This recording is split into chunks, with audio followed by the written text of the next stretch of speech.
El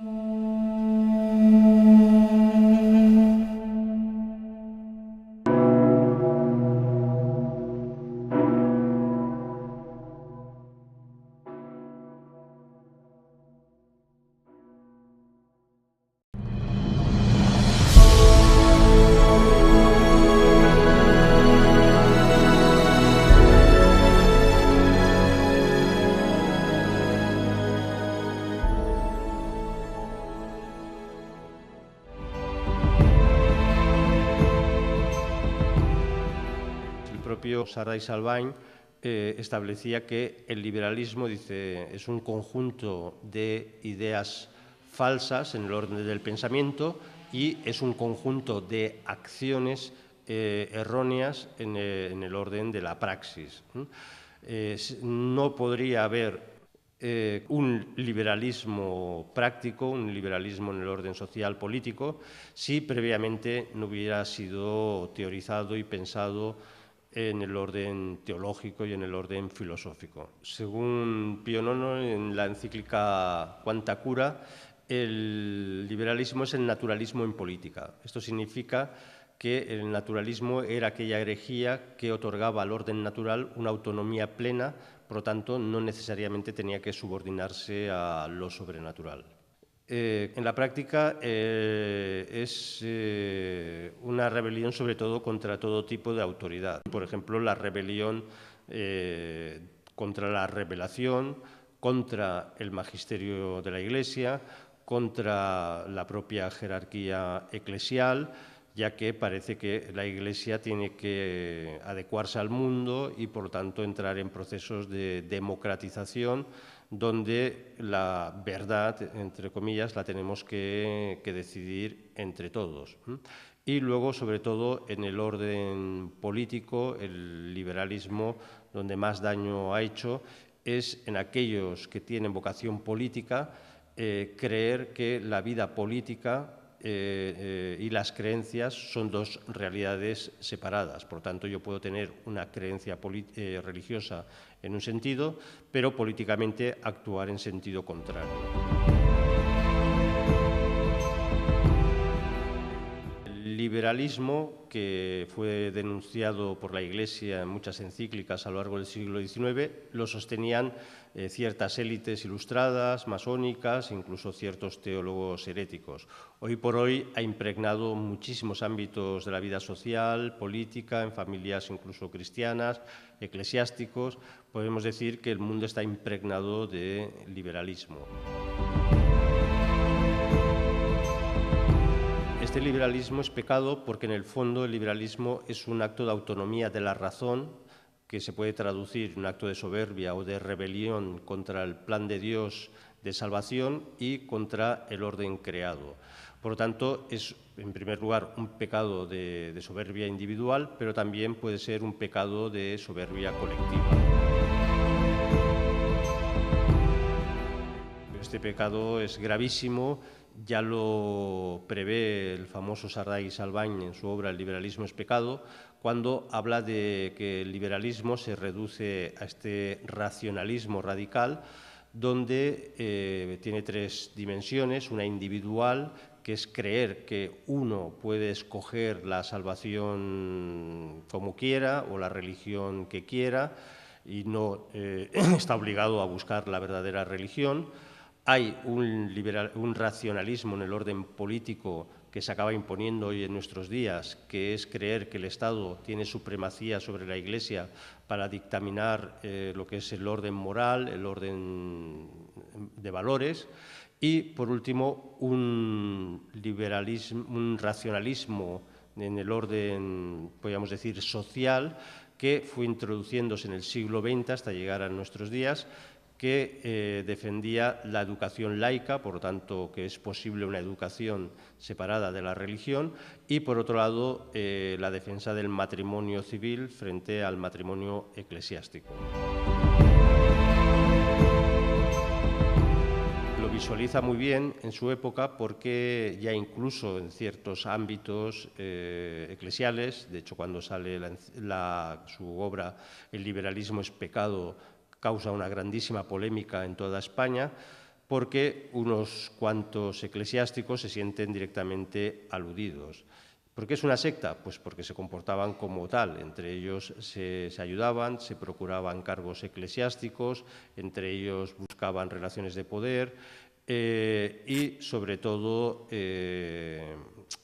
muchas veces ellos se hacían pasar por los únicos y verdaderos intérpretes del magisterio y acusaban al resto de cristianos, que era la inmensa mayoría, pues de ser intransigentes o de no estar con la realidad de los tiempos, etcétera, etcétera.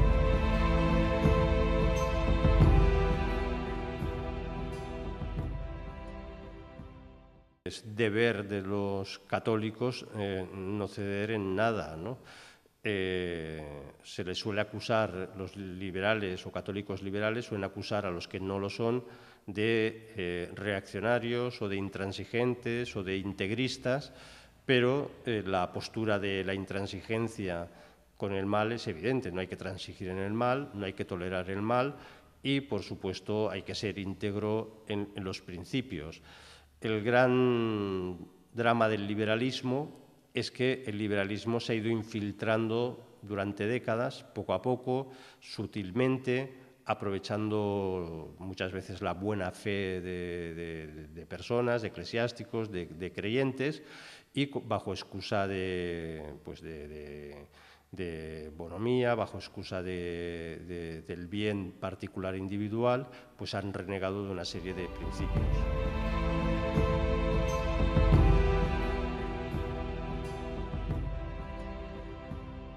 El buenismo liberal se sustenta en un error dramático que muchos han creído, que es, digamos, creer que todos tenemos el derecho a la absoluta felicidad en este mundo, ¿no? ¿Y cómo se interpreta esta felicidad? Pues esta felicidad se interpreta como prescindir de pruebas, prescindir de trances, prescindir de las cruces de la vida, de las tragedias, etc. Llevar una vida conforme a la fe cristiana exige, evidentemente, muchos sacrificios, exige, evidentemente, mucha coherencia interna, una vida espiritual fuerte. Y lo que va haciendo pues, el liberalismo es, digamos, ir creando la idea de que todo lo que impide mi felicidad absoluta aquí en la tierra es malo. Por lo tanto, si mi matrimonio ha ido mal, pues es lícito que yo me divorcie o que yo me separe porque lo estoy pasando mal. O si mi abuela está muy enferma, pues para que no lo pase mal, pues acabará siendo lícita la eutanasia, etcétera, etcétera, etcétera. Es lo que podríamos llamar una dictadura de la felicidad absoluta, cosa que es imposible y acaba legitimando pues, muchos desórdenes morales. El concepto de caridad es una de las virtudes principales, es una virtud, digamos, fundamental en la vida religiosa, pero a la vez es uno de los argumentos mal utilizados por el diablo para, precisamente, bajo excusa de caridad, pues poder influir o que el mal vaya penetrando en las almas. Y entonces el cristiano es evidente que el principio de caridad rige el amor al prójimo como a ti mismo, pero siempre y cuando exista la analogía del amor a Dios. Es la única forma que tiene sentido la caridad. Por eso el liberalismo siempre se disfraza de filantropía, que es un bien normalmente a la humanidad en abstracto, a los hombres en abstracto, no a los hombres en concreto, y ese bien solo en el orden material y nunca en el orden espiritual. Es como aquellos que dicen que antes de hablar a Dios, pues hay que dar de comer a la gente. Esto es verdad, hay que dar de comer a la gente. Pero si alguien ya está agonizante y está muriendo, pues hay que hablarle de Dios. Esto es más que evidente. Tenemos que saber el orden de las cosas y el orden de las prioridades. Y entonces lo que hace el liberalismo es, bajo falsa caridad, generar una confusión, como antes hemos dicho, de bonomía, una confusión de confundir la caridad con la sensibilidad, con el sentimentalismo, etcétera, etcétera.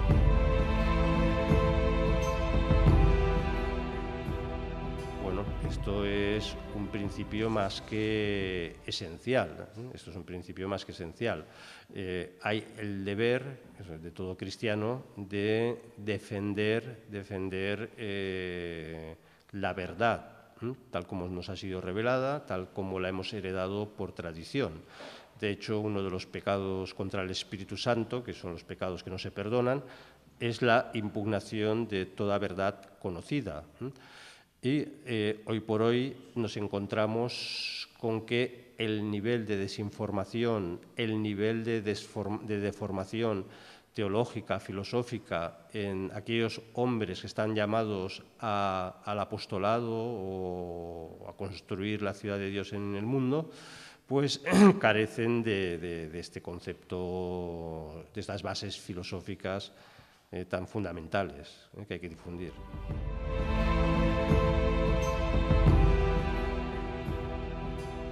Uno de los graves dramas, a mi entender, del mundo eclesiástico, no de la Iglesia en cuanto que cuerpo místico de Cristo, sino pues eclesiásticos, que tendrían el deber, y muchas veces la Iglesia así lo ha manifestado para las reformas de los seminarios, de formarse, ¿no?, en la recta doctrina, pues hoy por hoy el nivel de formación es tan bajo que se desconocen, vamos, hasta las encíclicas más elementales.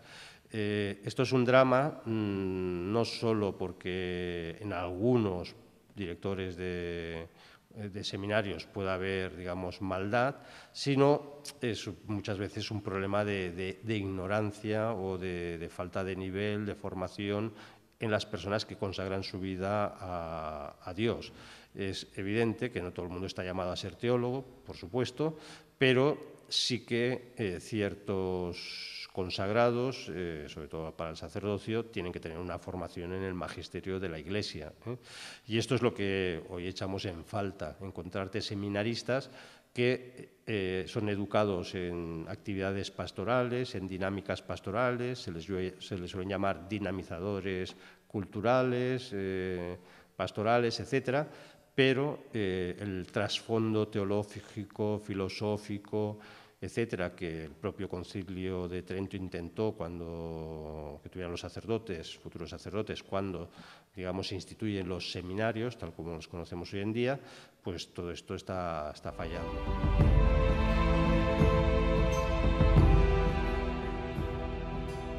La Iglesia, al respecto, siempre ha dicho bien claro que es lícito que el católico intervenga en política. Las formas de política, la Iglesia no se decanta por ninguna en especial, pero en el compromiso actual, tal como están las sociedades, hace falta partidos políticos. Lo único que dice la Iglesia es que ningún partido puede arrogarse única y exclusivamente ser el único y verdadero defensor de la verdad católica, sino que pueden existir diferentes partidos con diferentes versiones, etcétera. Pero es evidente que en el mundo político actual el liberalismo ha calado tan de fondo que la inmensa mayoría, por no decir prácticamente todos los partidos que se denominan cristianos o socialcristianos o demócrata cristianos, todos caen y defienden el error esencial del liberalismo, de que una cosa son las creencias particulares y otra cosa es la política. Y como mucho a lo que acceden es a decir que van a defender una serie de valores en los parlamentos, pero a la hora de la verdad y en el orden práctico nunca acaban legislando conforme a los principios que configura teóricamente su fe.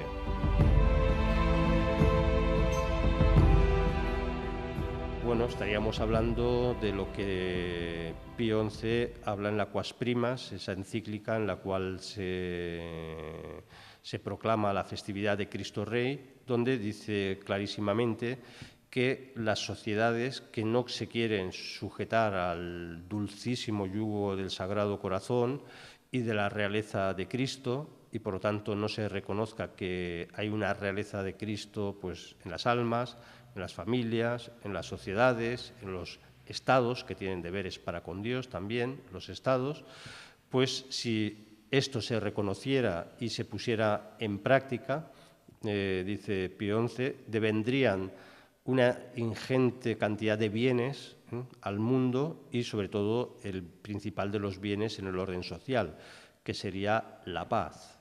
Por eso hoy en día vemos que el mundo pues, está saltando hecho pedazos en guerras, pero no solamente falta esa paz en países lejanos, sino que en nuestras sociedades falta la paz de espíritu, falta la paz entre las familias, falta la paz entre los miembros de la polis, de la ciudad.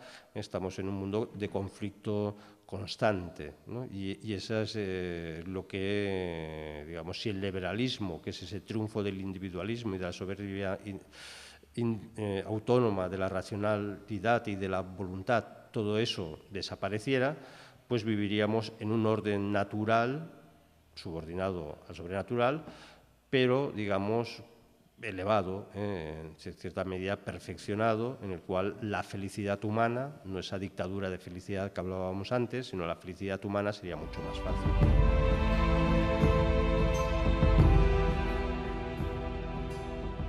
En la encíclica Libertas, León XIII establece 3 grados de liberalismo, un poco en relación a todo lo que hemos hablado. Un liberalismo que dice que es el liberalismo filosófico, que aparentemente es el peor porque racionalmente niega una serie de verdades. Luego, un liberalismo, dice, más moderado, que hay gente que en el orden teórico acepta principios liberales, pero en el orden práctico se dan cuenta que una sociedad así podría llevar al desorden, al caos, y entonces buscan poner frenos, estos serían los conservadores, y luego habla de un tercer grado del liberalismo que se aplicaría a los católicos. Esto es, muchos católicos que asienten la doctrina de la Iglesia, no afirman explícitamente el liberalismo, pero se acaban comportando como liberales. Y estos que se corresponderían a ese mal menor, esos partidos que se llaman demócrata cristianos, los cuales, por cierto, la Iglesia prohíbe, en la encíclica Graves de Comuni, prohíbe explícitamente que los católicos utilicen el nombre de democracia cristiana aplicado a la política, y hoy no hay nadie que haga caso, muchos cristianos están militando en partidos demócrata cristianos. Pues dice el Papa en la Libertas que esta tercera postura es la peor de todas, o sea que lo que aparentemente es el mal menor acaba siendo el mal mayor. Y el motivo es muy sencillo. Primero, el mal, todo el mal es mal. Y entonces, un mal menor, la Iglesia siempre había interpretado lo que era el mal menor en otro sentido que como se interpreta ahora. Se interpretaba el mal menor como aquellos efectos del pecado original en la sociedad que nunca podríamos acabar de erradicar del todo. Pues por la prostitución, habrá robos, habrá...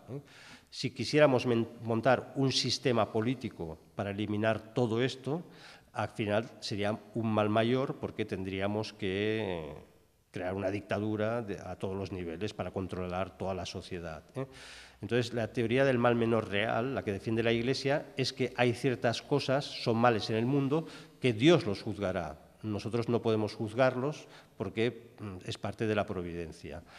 Ahora bien, interpretar que el mal menor es un cálculo racional donde yo puedo obtener unos beneficios políticos defendiendo o transigiendo determinados principios ideológicos, entonces estamos ante uno de los peores males, porque la tentación del paraíso, y tantas veces cuando tienta el diablo, no lo hace de frente. El diablo nunca te tienta con algo que te pueda repugnar, sino que te tienta con algo pequeño, con algo suave, con algo apetecible, con algo aparentemente racional, y una de esas apetencias, pues, bueno, puede hacer un mal menor, ¿no?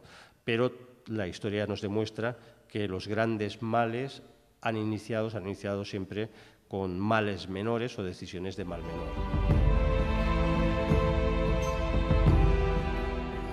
Autores de peso dentro del mundo revolucionario, como el propio Bakunin, se reía de esta idea de libertad, ¿no? Es decir, eres libre si puedes hacer lo que quieras, eso es la libertad, mientras no hagas daño a nadie. Esto es absurdo, porque primero, tú tampoco eres libre de hacerte daño a ti mismo. En segundo lugar, somos hombres sociales y, por lo tanto, en cuanto que seres sociales, todo lo que nosotros hagamos acaba afectando a los demás, directa o indirectamente.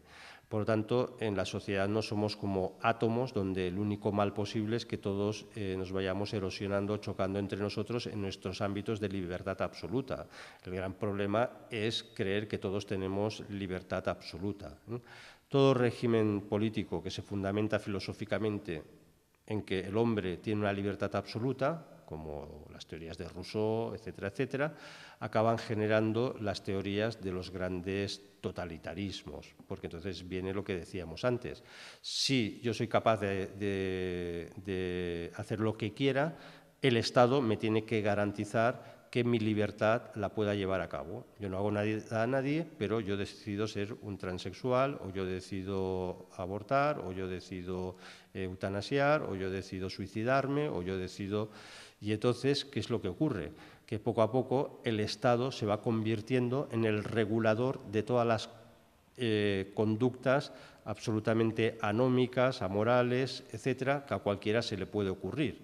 Y como se erige en el defensor de estas minorías, resulta que, claro, al final nadie puede ser libre, porque si quiero proteger a los no fumadores, pues tendré que fastidiar a los fumadores. Si quiero proteger a los antitaurinos, estaré fastidiando a los taurinos. Y al final ya no se mira ni se legisla por el bien común, sino por ese falso concepto de que el Estado, como dice la Constitución americana, que es un horror, dice, todo ciudadano americano tiene derecho a ser feliz y, por tanto, el Estado te va a garantizar tu felicidad. Y como estamos en un ámbito de subjetivismo total, al final, claro, yo basta que demuestre una necesidad, como esto, hay gente que ahora se quiere casar con ella misma, ¿no? Pues esto es ya la manifestación de la subjetividad por la subjetividad, ¿no? Pues el Estado al final lo acabará regulando. Usted se ha casado consigo mismo y le vamos a hacer un certificado. Oiga, esto es absurdo, sí, pero como usted es libre y yo voy a garantizar su libertad, entonces, claro, entramos en una vorágine de absurdidades tan brutales que estamos en lo que estamos hoy en día. Primero, que el Estado se ha convertido en un reglamentador no solamente de toda la vida social, sino de todas las apetencias e instintos individuales que a uno se le pueda ocurrir. Y, además, generando contradicciones, roces y choques entre ellos, ¿no? O sea, que digamos, está creando una especie de conflictividad, una guerra interna entre los individuos.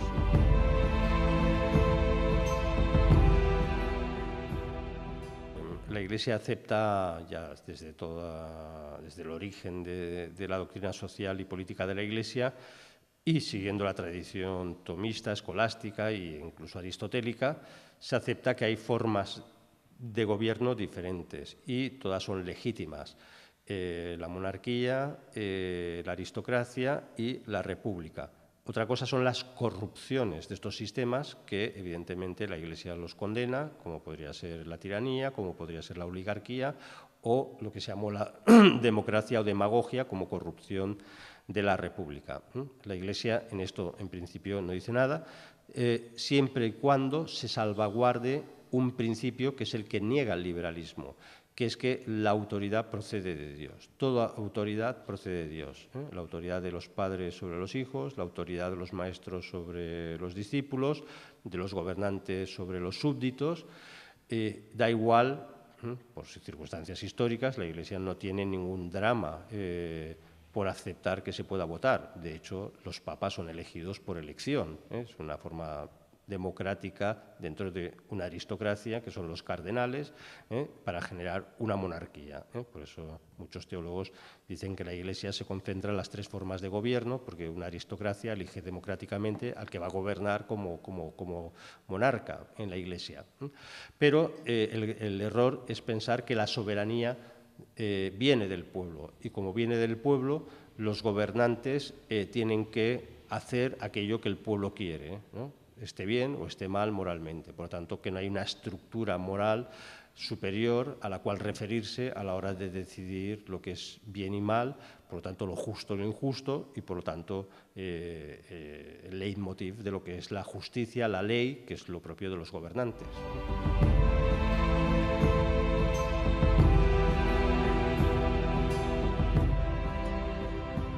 Frente a lo que dicen muchos eclesiásticos que desorientan brutalmente a la masa de lo que es el pueblo católico y les hacen creer que es un deber y una obligación votar moralmente, la Iglesia nunca ha dicho que es un deber y una obligación, salvo en alguna circunstancia que hubiera un referéndum en el cual se estuviera jugando la esencia de un país o la doctrina, etcétera. Por lo tanto, si un católico no encuentra un partido que se adecue perfectamente a los principios de la Iglesia y entrar en contradicción con su conciencia, no tiene ningún deber de votar y puede abstenerse perfectamente, puede incluso votar en blanco o simplemente no aceptar el juego político.